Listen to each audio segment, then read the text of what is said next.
Alors, voici un rappel sur la formule qui permet de trouver la probabilité d'une réunion de deux événements.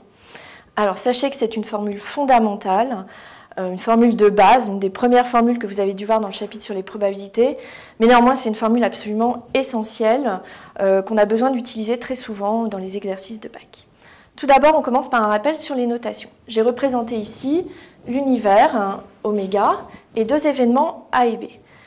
Je vous rappelle que A inter B est l'événement constitué des issues communes AA et B. Le mot-clé ici, c'est « et ». D'accord ? Sur le dessin, c'est ce qui est représenté en rouge. A union B est l'événement constitué des issues appartenant à A ou B. Ici, le mot-clé à repérer absolument, c'est le « ou ». Sur le dessin, c'est ce qui est entouré en jaune. Alors voilà la formule qui permet de trouver la probabilité de A union B. On a P de A union B qui est égal à P de A plus P de B moins P de A inter B. Faites attention, ici c'est un signe moins.